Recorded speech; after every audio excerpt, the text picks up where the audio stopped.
આયોજક તો છે ને પાછી સરપંચની ચૂંટણી આવે ને એટલે પાછું સરપંચની ચૂંટણીનું ફોર્મ ભરાવવું છે ને આપણે જીતે પાર કરવું છે. કારણ કે હે ને આ બધાના છે ને ફેન ફતુર બહુ હમણાં વધી ગયા છે. મારા દીકરા લે ટ્રેક્ટર હાંકવા નથી આવતા. કેદુનું કહું છું તો નવી નવાઈના ટ્રેક્ટર લીધા બધાએ.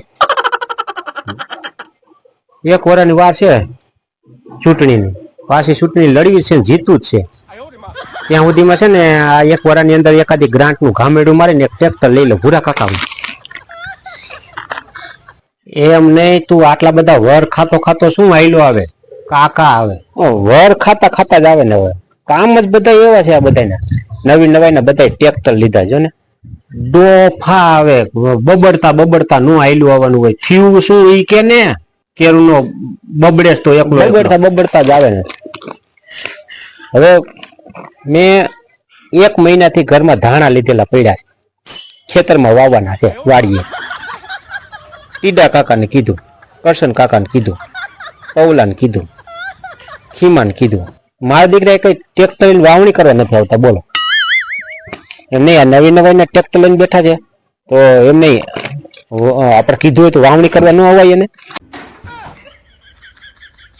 ઉભર 1 મહિનાથી ધાણા લીધેલા પડ્યા છે વાવવાના. તો તું ટ્રેક્ટર વાળાને કેવા ગયો તો પેલા? કીધા વિના કોઈ કાંઈ તારો ડોહો આવે નહીં કઈ. થોડા કઈ જ્યોતિષ જાણે છે કે એને ખબર પડી જાય ભગાને વાવવાનું છે, હું જાઉં કેવા જવું પડે ટ્રેક્ટર વાળાને? તું કેવા ગયો તો પેલા? ભૂરા કાકા તમે બીજી વાત રેવા દો, મગજના સકડા ફેરવતા આવે. હવે મહિનાથી તે ઘરમાં ધાણા લીધેલા પડ્યા હોય તો શું અમે ટ્રેક્ટર નું કેવા નહીં ગયા હોય ઘરે? વાવેતર કરવું તો ટ્રેક્ટર વાળાને કેવા તો ગયા હોય ને. બધા ઈ 500 જણા ટ્રેક્ટર વાળાને બધાનું કેયું. જો ઈ બધે કીધું, ઈ બધા પાસે ટ્રેક્ટર છે ને.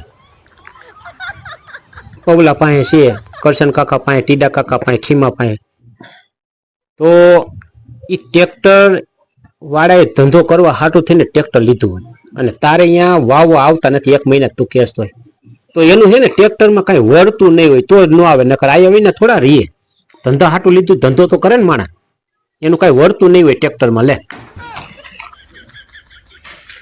તમારી વાતો જ આવી ગેલ હાઈગરી હોય, કોઈ વાતું દમ વિનાની તમારી વાતું હોય ભૂરા કાકા. હવે વળતું ન હોય કોઈનું કઈ તો ઈ ટ્રેક્ટર લે, 10 લાખનું સાધન લઈને બેસતા હોય તો એનું કઈક વળતું હોય તો જ બેઠા હોય ને. તો લેવાય જ નહીં ટ્રેક્ટર લ્યો.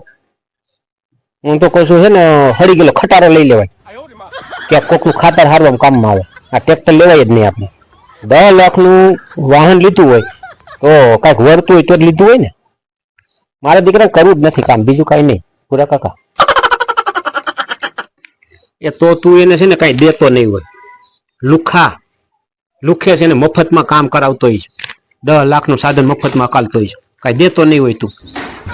એ તમારી પાસે ભૂરા કાકા અમે ગમે તે વાત લઈને આવી ને એ વાત અમારી હાલે નહીં. તમે કોઈ દી અમને પક્ષ દીધો જ નથી, લ્યો ને અમારો સપોર્ટ નથી દીધો તમે. હવે તમે વાત કરો છો દેતા તો હોય ને. હવે ટ્રેક્ટર વાળાને શું કઈ દેતા નહીં હોય, અમે એમને ખેતીઓ કરતા છીએ. વાત કરો હોય મફતમાં થોડા કઈ કરાવતા હોય કોઈની પાસે કામ કે તું દેતો નહીં હોય. તું છે ને ભગા હવે તારી બધી રેવા દે ને ભાઈ. તું 5 વર્ષથી સરપંચમાં છો ને અમે તને ઓળખી છીએ, તું કેવો છો ને કેવો નથી. તું છે ને પૈસા નહીં દેતો, લે કામ કરી જાય ને તું છે ને કાવડિયા દેતો નહીં હોય. તારા ગ્રાન્ટુના કામ આલે છે અમને ખબર, તું ક્યાંય કાંઈ દેતો નથી મજૂર માણસને. તો આ ટ્રેક્ટર 10 લાખનું લઈને આવ્યો એને તું છે ને કાંઈ દેતો નહીં હોય. હાવ હાચું બોલજે ભગા. તો કેટલા વર્ષથી આ ટ્રેક્ટર વાળાને તે નથી દીધા પૈસા કેજી? તો જ ન આવતા હોય. કેટલા વર્ષ નથી દીધા?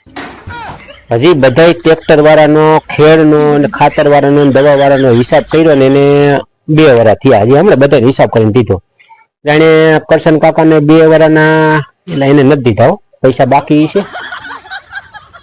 ખીમાના 10,000 બાકી છે. અને મારો દીકરો પૌલો તો આવે જ નહીં આપણે. પૌલાના 25,000 રૂપિયા બાકી છે ખેતીના. એને કરશન કાકાને તો આવું જોઈએ ને.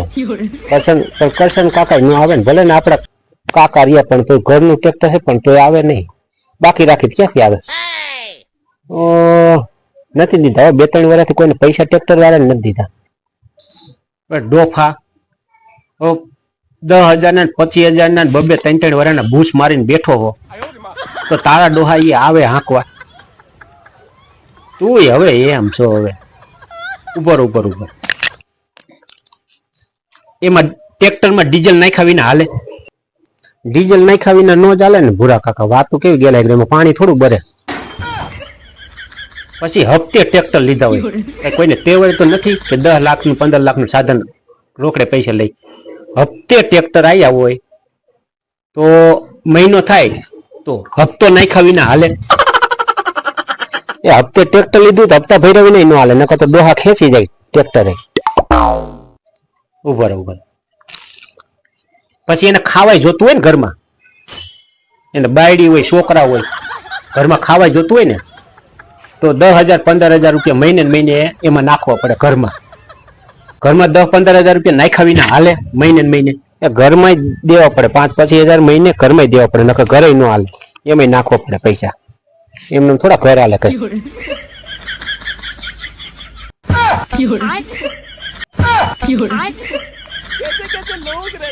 અરે ગધેડા, ઉલા તારી ખેતી કરી જાય છે, તું કે એટલે તરત વાવી જાય, ખેતી કરી જાય, ખેડ કરી જાય. તું એને 1 પાંચું દેતો નથી. કોઈને 5,000 ના 10,000 ના 15 ના બૂસ માર્યા 2-3 વર્ષ. એને તારું ડોહું ડીઝલ નાખ્યા વિના ન હાલે. એને મહિનો થાય એટલે તારા ડોહા એને હપ્તા નાખ્યા વિના ન હાલે. ઘરમાં બાયડી છોકરા હોય, ખાવાના પૈસા નાખ્યા વિના ન હાલે. ઘરમાં નાખવા જ પડે ને. હાલે? ન હાલે ને? તો મારું કહેવાનું એમ થાય છે કે તું એને પૈસા નથી દેતો, બૂસ મારું લુખા, તો એનું ટ્રેક્ટર તારા પડામાં ક્યાંથી હાલે? ગધેડા.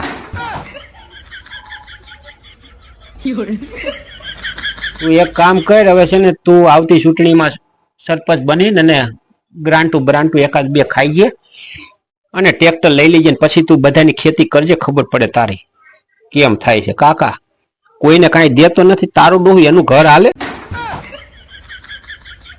આની વાહે તો કયું એ કઈ પ્રશ્ન લઈને અવાય જ નહીં. અમારી જ વાઈટું જોઈને બેઠા હોય કે આ કેરે આવે ને કેરે આને વાઢી. ધાણા લીધેલા મહિના દી ઘરમાં પડ્યા છે. રાખ હજી ધાણા જીરું કરી નાખજે, ધાણા જીરું. અને વહુને કહી જાય શાકમાં ચમચી નાખે.